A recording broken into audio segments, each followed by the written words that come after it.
Well, hey, good morning. Is that a cool bumper video or what? Wow, okay, guess not. All right, we'll pass that along and we'll try to change it before next week. Good to be with you. My name's David. I'm on staff, and I say this every week. You know it's coming. I'm just excited you're here because we're going to have a lot of fun today. I can't wait to dig in. But first of all, you're going to get a history lesson of me. I'm going to tell you a little bit about me that maybe you don't know. Dad's a pastor, grew up. We were in Central Illinois, and so elementary school. I'm going to start there. And elementary school, loved gym. Gym was awesome. Loved the fitness part, loved the game part, loved the dodgeball, hated the running. I don't know if I have anybody else in here like that. Hated it with a passion. And I have this thing called asthma. And I loved to play the asthma card, as I call it. So when our teacher would be like, hey, guess what? We're running today. We're going to do laps around the gym. I'd go, can't wheeze. I have asthma. And she would let me. She said, okay, you can sit out. Or like the rope. You remember the rope that I don't think they do anymore, probably because of liability. But where kids would like shimmy up the rope, I'd like jump on and I'd hold and I'd go, asthma, I can't. And so they let me off every time. It was awesome.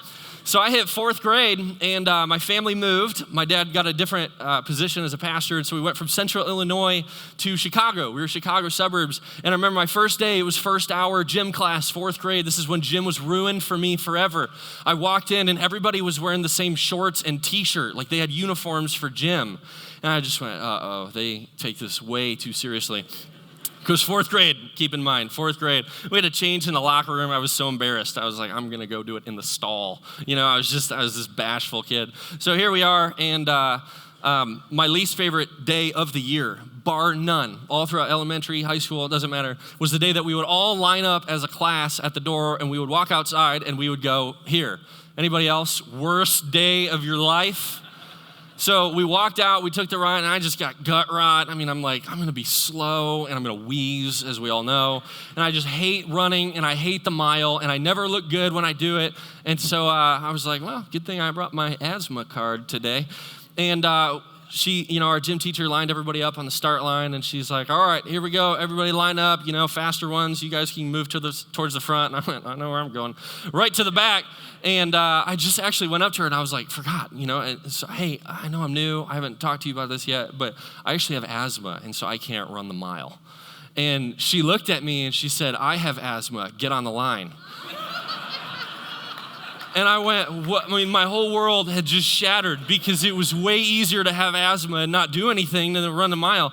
So I ran the mile. I probably pulled like a 14-minute mile. There's a kid walking backwards that still beat me. So I hate running. You get a little insight into me. But wow, why do I tell you such an odd story, right? For those of you that have asthma, keep using that card as long as you can. Here's why I tell you this.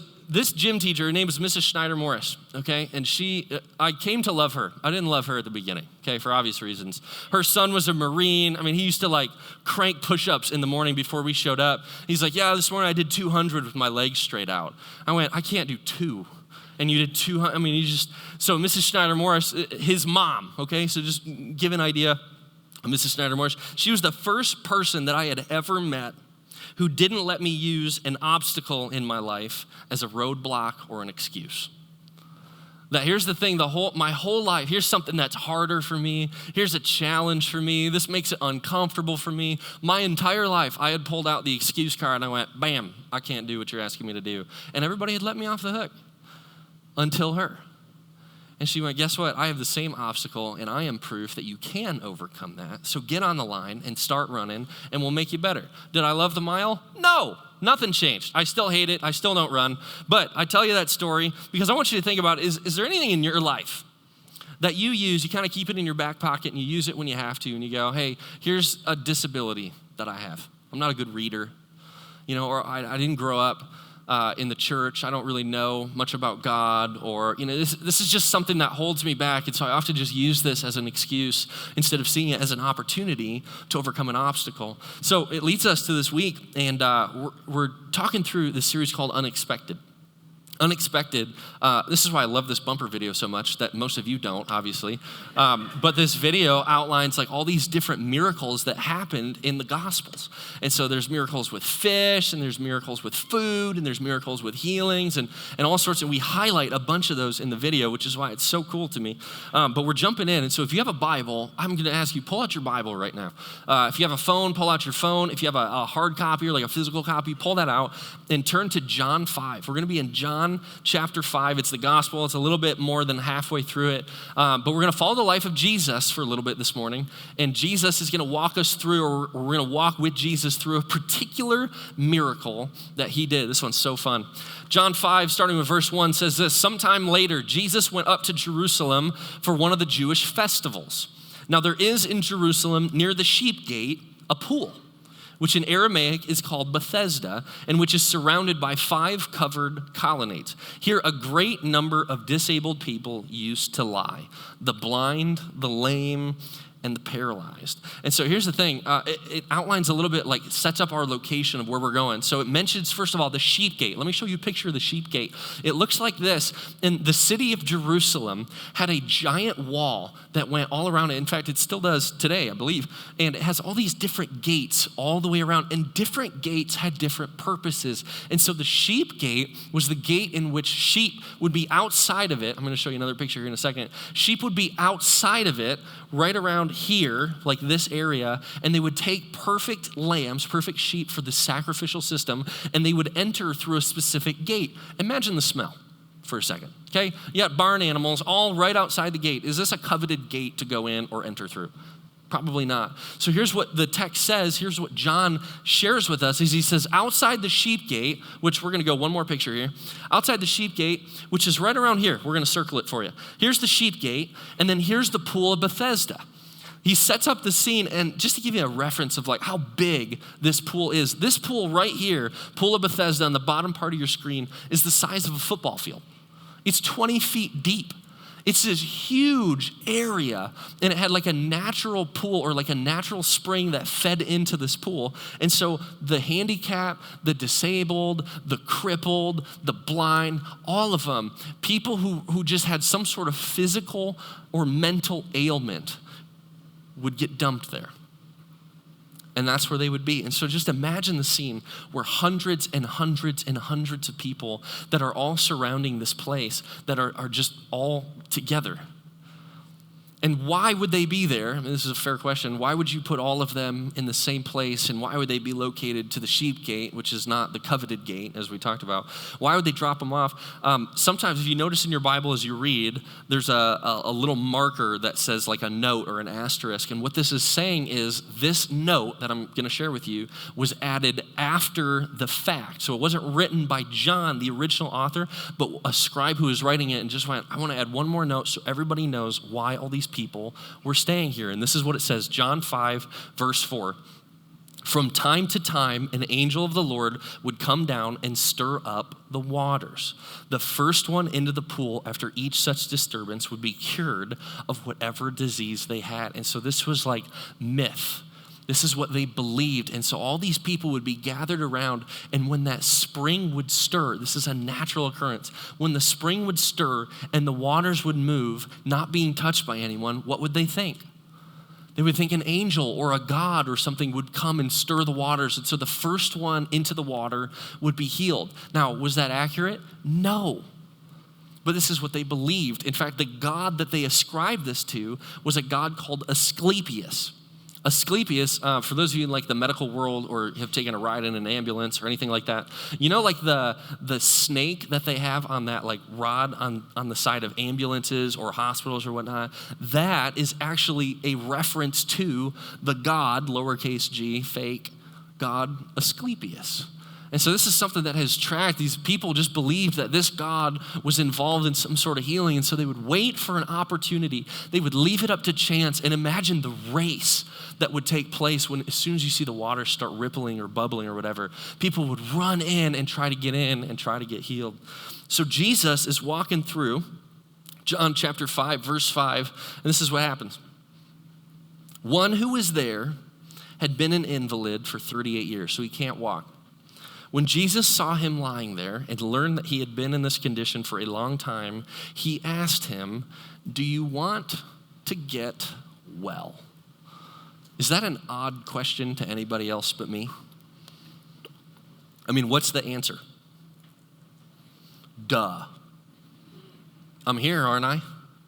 I've been here for 38 years. I've been waiting. I've been desiring for a chance. I try. I can't get in. Of course I want to be well. Of course I do. So Jesus asked him, "Do you want to be well?" And look at this word here. This word get. In our language, it's a pretty straightforward, get, to do or to be. But in Greek, when this was actually written, it's this really interesting word called ginomai. Everybody say ginomai. Congratulations, you're Greek scholars. Ginomai means to be or to become. Let me read a definition or a description of this word so you understand the significance of the question that Jesus asked him. It says this: ginomai means to come into being or a manifestation implying motion, movement, or growth. Interesting. Jesus is saying, do you want to transform? Do you want to become well? He doesn't say, do you want to walk? He says, do you want to become well? And this is so interesting. It says this is used for God's actions, not as the man's. For God's actions emerging from eternity and becoming, means showing themselves in time in a physical space. Here's what that's a lot of scholarly jargon, okay? Let me translate. Here's what he's saying. The man hears a physical question. Do I want to be well? Do I want to be healthy? Do I want to walk? Jesus is asking a spiritual question. Do you want to be well in your soul? So what does he say? John 5, verse 7, here's the man's response. "Sir," the invalid replied. He doesn't even know who he's talking about yet. Isn't this awesome? Jesus is like undercover boss. "I have no one to help me into the pool when the water is stirred. There's no one here. I try to get in and I can't. No one is here to help me. While I'm trying to get in, someone goes down ahead of me. I try to move. I don't know if you noticed, I'm stuck. I'm on this mat. I brought up a mat just so we can see it. Jesus, here I am, and I'm on my mat. I'm just laying on it all day long, and then I see the water stir, and I get excited, and I just can't get off my mat fast enough. I can't get in. And it's almost as if, you picture, I don't know if you ever talked to somebody like this, but they're going, I can't get off. Maybe you can help me in the pool. Why don't you just sit right here? Hey, come here. I'll just make some room. I'm just going to lay it out right here. Jesus, you sit right next to me, and when it moves, you just pick me up and you run like your life depends on it. How about that? What a good idea. He's so caught up with the card that he's played for 38 years. Just like my asthma card. I can't do it. I try and I fail. It's too hard. I can't get there. I'm not fast enough. I have this disability. Jesus, I can't. Maybe you could help me. But he's chalked up this relationship with a God that could heal him, that he believed could heal him, to some impersonal, left up to chance type of God who just heals at random whenever he pleases, not in a relationship, not in anything of significance or of value. No, just if I get lucky, I'll be healed. But he doesn't even recognize who he's talking to. Jesus is right in front of the man. It's just funny. John 5, verse 8, here's Jesus' response. Then Jesus said to him, "Get up." Pretty straightforward.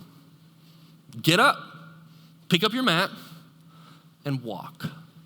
And imagine you're a disciple of Jesus, and you hear Jesus just say these words.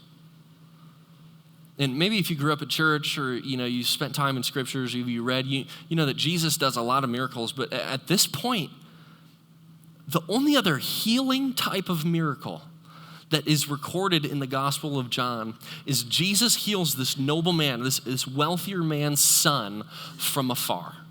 That the man comes up and he says, "Jesus, please heal my son. He has a fever. He's about to die. He's really sick. Just heal him." And Jesus goes, "Okay, we can head." And he said, "Just say the word." And so Jesus says, "Your son will be well." And the man turns around and leaves. But the disciples with Jesus, as far as we could tell, never knew he was healed. So this is the first one, and imagine the disciples as they're looking at a man who spent 38 years sitting on a mat, waiting to be healed, using the card, just going, I can't do it, and my body's frail, and my body's weak, and I can't get in there fast enough. And the disciples are thinking, he doesn't even know who you are. How would you feel if Jesus said, pick up your mat and walk? You sure? Jesus, you sure he's not too far gone?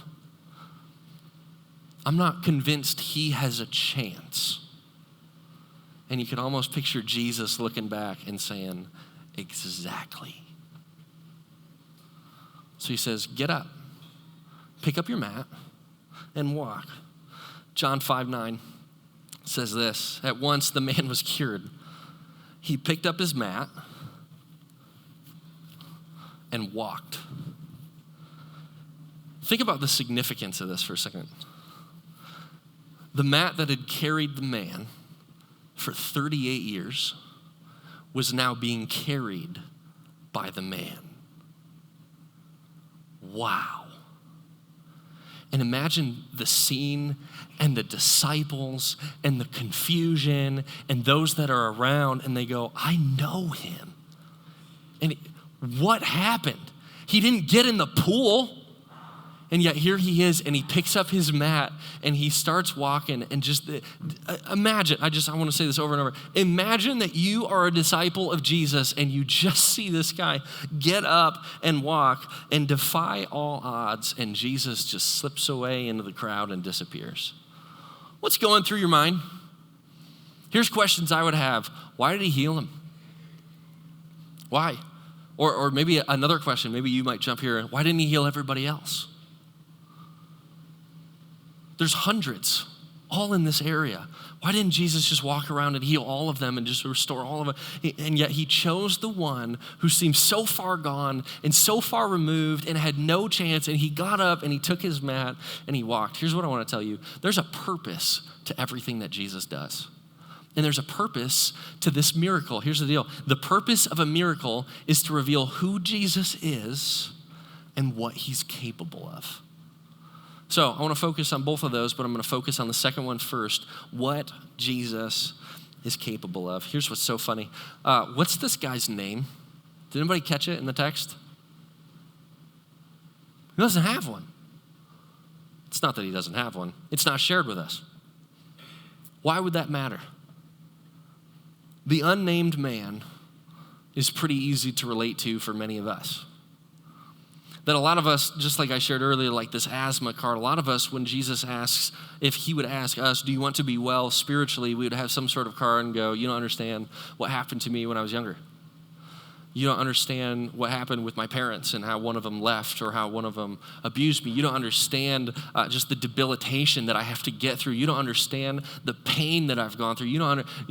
Jesus, you just don't understand. I've been like this my whole life. I don't really have a chance. And so this unnamed man is so easy to relate to because here he is and he's dwelled on this fact that he doesn't have a chance, that healing is not possible for him. And he is still thinking physically, and yet Jesus is thinking spiritually. Many of us have settled for just the same version of God that this man had, a weak, impersonal, random, left up to chance type of God. God, I've prayed for healing in my life and it didn't happen. I guess you're not who I thought you were. God, I've prayed for deliverance. I've prayed for restoration of this relationship. I prayed for a reconnected marriage. I prayed for so much, God. I prayed for my husband. I've prayed for my wife. I've prayed for my kids. I've prayed, and nothing happened. I think maybe you're not as big as I thought. And yet Jesus, as he moves in right towards this man who had this type of view of God, says, I have something more in mind for you. I want to show you what I am capable of. But notice he never stops at the physical. That word ginomai is so important for us to remember because ginomai speaks to getting well, to transformation. It didn't just speak to physically being able to walk. And isn't it true that sometimes we don't recognize God when he's right in front of us? You ever thought about that? Sometimes I think about just my life and my journey with the Lord, and sometimes it's like, wow, I saw you were working right in front of me, and you brought different people in front of me, and they spoke words to me that I didn't even realize this was you breaking in to give me a message or to do something powerful in my life, and I missed it. Just like this guy that's been sitting there waiting his whole life for a chance. So Jesus asked the man, do you want to be well? And so we talk about what is Jesus capable of. Jesus demonstrated his power to heal the man's body as a demonstration of what he can do with his soul. Prove it? Let's keep reading. John 5, verse 8 says this. The day on which this took place was a Sabbath. Uh-oh. For you church people, right, those of you who know or you study or you've read a lot of scripture, you know there are rules attached to the Sabbath, are there not? You can't do certain things. There was a religious group of people. They were called the Pharisees. They loved to be the self-imposed cops. Some of you have them in your families. They love to walk around and police everybody and go, you can't do that. Stop saying that. I heard a word. Shh. So here's the Pharisees, and they're walking around, and they're policing on the Sabbath. Uh-oh. And so the Jewish leaders, these are our friends, the Pharisees, said to the man who had been healed, it is the Sabbath. The law forbids you to carry your mat. Now, can I tell you something about the Pharisees? They avoided the pool of Bethesda like the plague. That those at the pool of Bethesda were written about in Old Testament law and Jewish tradition that made them unclean and unable to approach God in the holiest place in the temple. They were not allowed to access it. And so Pharisees, if they got close, if they touched, if they were made unclean ceremonially in some sort of way, they would be prohibited from going to the temple for a certain amount of time until they could purify themselves and make them clean. So here they are, and they see, I'm sure, hey, I know that guy. He's been there for 38 years. He's a whiner. All he does is complain. He can't get into the pool. Here's the Pharisees. They come up and they say, hey, it's the Sabbath. The law forbids you to carry your mat. But here's what the man says. You got to love the response. The man who made me well said to me, pick up your mat and what? Don't blame me. I'm just doing what I was told. I don't know if you noticed. Walking right now, but I got my mat. Don't you come to me. Go to the guy that healed me. And so they say, who is it? Who's this fellow? I love that word. Who's this fellow that healed you? Who told you to pick it up and walk? And the man who was healed had no idea. I have no idea. I have no idea where he went. I have no idea where he even looks like. I wasn't really paying that close attention. For Jesus had slipped away into the crowd that was there. Later, Jesus found him where? Say it with me. Come on. At the temple. Remember what we were just talking about at the temple? How certain forms of uncleanness would prevent you from getting into different parts of the temple. Jesus comes back and meets the guy where? Interesting. Jesus is up to something. And said to him, see, you're well again. Stop what? Sinning, or something worse may happen to you. The man went away and told the Jewish leaders that it was Jesus who had made him well. Can I point out what Jesus didn't say? Jesus didn't say, stop carrying your mat. Because who told him to carry his mat? Oh, okay, good, yeah. Who told him? Jesus.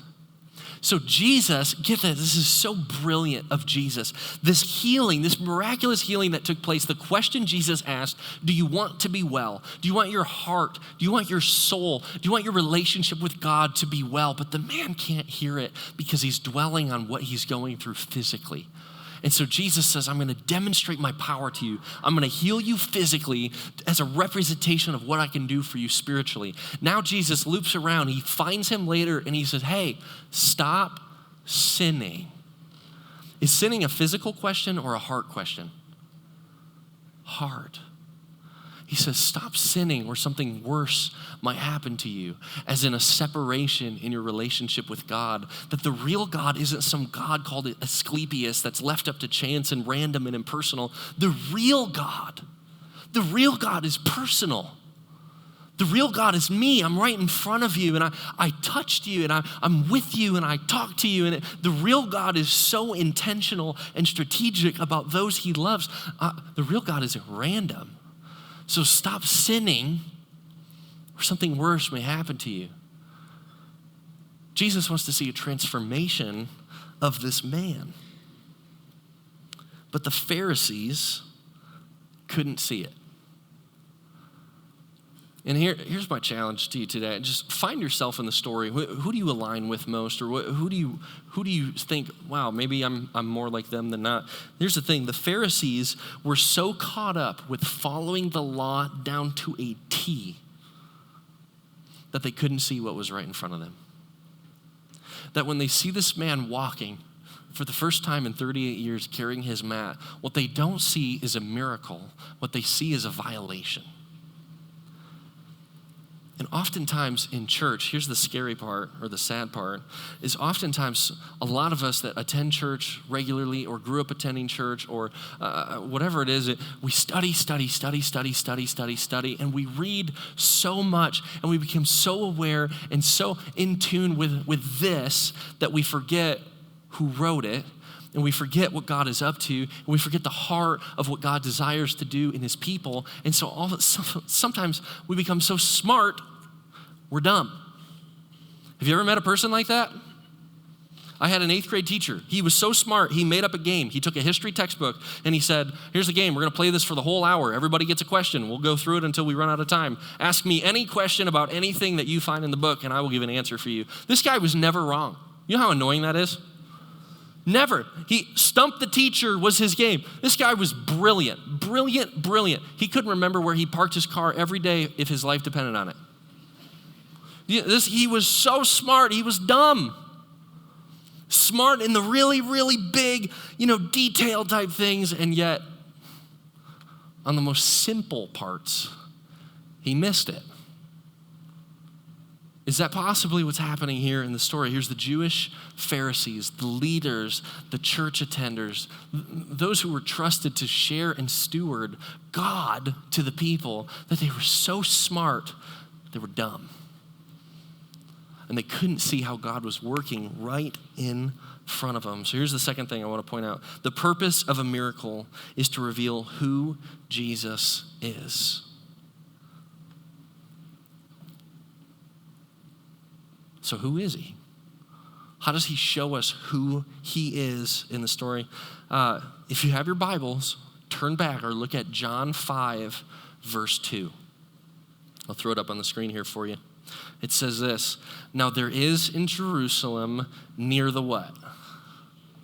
Say it again. The sheep gate. Now, I had to read through this about 20 different times before I noticed that this was significant. That the pool of Bethesda was near the sheep gate.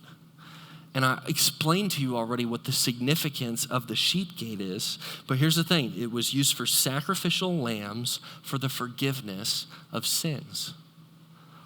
That the priests and the Levites and those that were in charge of administering the gospel to people, that those who were in charge of sacrificing and making things right between you and God, would take sheep, and a blemish-free sheep, would take the place of a human, and it would die, it would lose its life, and its blood would be spilled on the altar, because sin and brokenness created in their relationship with God, just like us, had to be remedied, and something had to die, something perfect.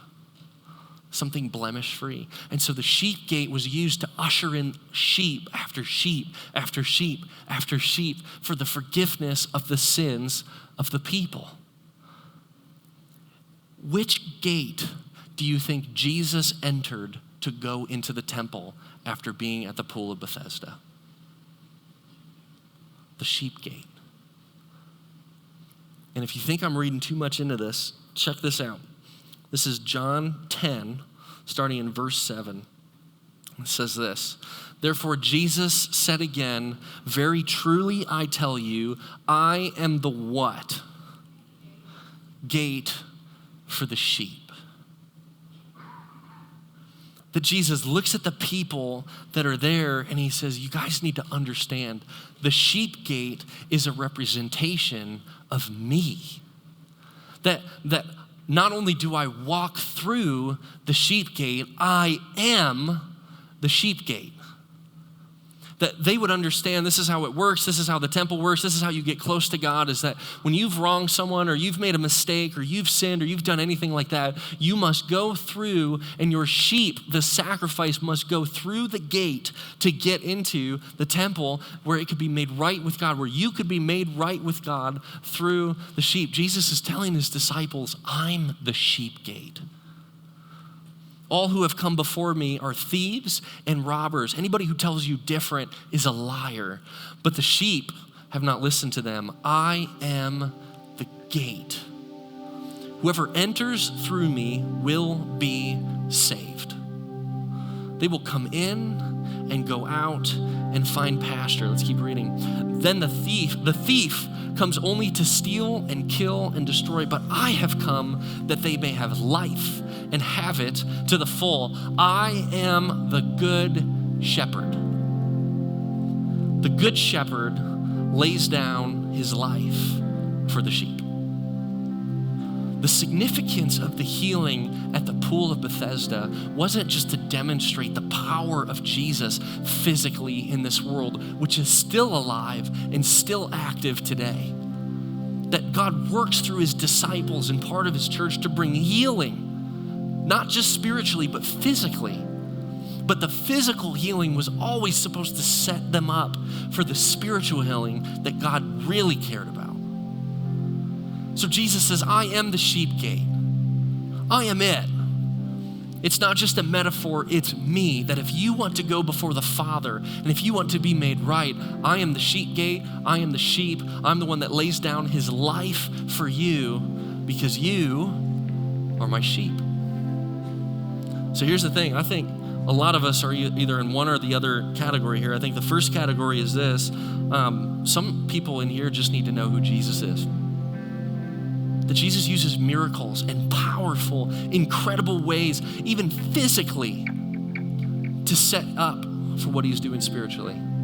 Some of us just need to know who Jesus is. This is Jesus, the Son of God, the Lamb that took our place, that made us right with God. Some of us either need to know that or need to be reminded of this is who Jesus is. This is who we follow as the church. But here's the second group. I think there are others of us who need to know or need a reminder of what Jesus is capable of. That we need to remember that Jesus is not just capable of healing us physically, but spiritually. Maybe that's a broken marriage. Maybe that's an addiction. Maybe that's sin in your life. Maybe that's just a lack of purpose and calling. Maybe it's a physical ailment, whatever it is. Jesus wants to move in your direction and bring healing, not just physically, but spiritually for your soul. And some of us need a reminder that Jesus can do it, that there is hope for you. That there is hope that your loved one will come to know the Lord. There is hope that the healing will take place, that there is hope that the marriage can be restored. Some of you just need a reminder to know that Jesus promises hope. I love that Meg read that earlier, that hope has a name and his name is Jesus. Here's my challenge for you. Don't settle for a small God. Jesus demonstrated just in this story that he is personal and active and intimate and close. He's not random. He's here. He's present. And he wants to work in you and in those that you love. Would you pray with me? God, we just thank you for the healing at Bethesda. Thank you for choosing a man just to put on display, one who we would all write off and think is too far gone. God, a lot of us, maybe that just feels like us. I'm too far gone. I've done too much. There's no hope for me. I've been this way my whole life. I can't get over it. I've tried myself. I've tried every other option.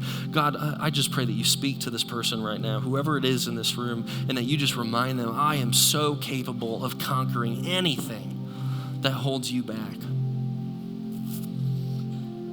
God, I also pray for the group in here that just needs to know you.